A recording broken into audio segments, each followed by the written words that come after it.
Hi everyone, my name is Jennifer Huffman. I'm the National Education Cluster Coordinator in Côte d'Ivoire. I'll be giving you an update on the work of our cluster since its activation in January 2011, following the post-electoral crisis in Côte d'Ivoire.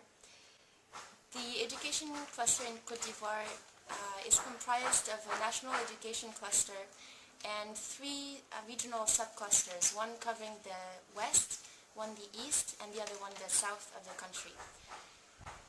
The four coordination groups are facilitated by a UNICEF and a Save the Children staff in the framework of the UNICEF Save the Children co-leadership arrangement. The information management specialist is the only staff within the education cluster team that's fully dedicated to the education cluster. There are two achievements that we would like to report on. The first one is successful advocacy for the reopening of schools. Following the call for civil disobedience launched by the Pro-Ouattara coalition after the contested election results, schools in the center, north, and west of the country were closed for between 4 to 6 months. The education cluster collaborated with the UN humanitarian coordinator, the heads of cluster lead agencies, as well as headquarters of UNICEF and Save the Children, to reach the President and the Prime Minister recognized by the international community to lift the ban on schools.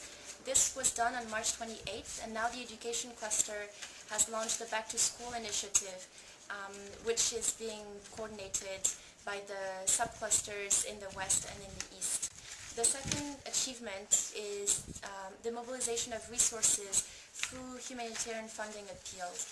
The education was included in both the SURF and the EHAP, the Emergency Humanitarian Action Plan, and funding was received through the SURF for the response to IDPs, and there have been pledges from bilateral governments to fund the Back to School initiative through the EHAP. There are three main challenges facing the education cluster in Côte d'Ivoire that may also be relevant for cluster coordination in other contexts. The first one is remote coordination of the national education cluster. My colleague Landon, the IM specialist, and myself are not based in Abidjan but in Mans due to security concerns in Abidjan. Therefore, we have to remain solely on email and phone for their coordination when emails and phone actually work. The second challenge facing the education cluster is that the government that has been officially recognized by the international community is not fully yet in power. Therefore, there's no Ministry of Education counterpart for the education cluster to be directly liaising with or to be in the driving seat of the education cluster strategy.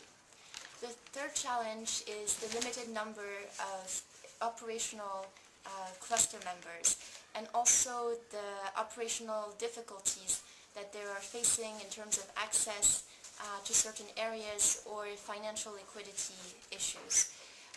This may lead to some gaps in the education cluster response that is currently focused on two important fronts, the Back to School initiative and the IDP education assistance. We're already really grateful for the support from the Global Education Cluster to us here in Côte d'Ivoire, in particular with regards to staffing, including the help with the recruitment of the information management specialist, and also discussion of other human resources needs and options. There are still a number of things where your assistance would be very useful. The first one is internal advocacy within cluster lead agencies to get senior management buy-in for the prioritization of education in emergencies, as well as a common understanding of the cluster approach. In particular, there is a need for the cluster in Côte d'Ivoire to be fully operational to hire a dedicated national education cluster coordinator. Finally, and my colleague Landon will agree with that, if there is a package of IM tools that we could easily adapt or use or make country inputs into to produce maps or other IM products that would facilitate the work of the education cluster a great deal.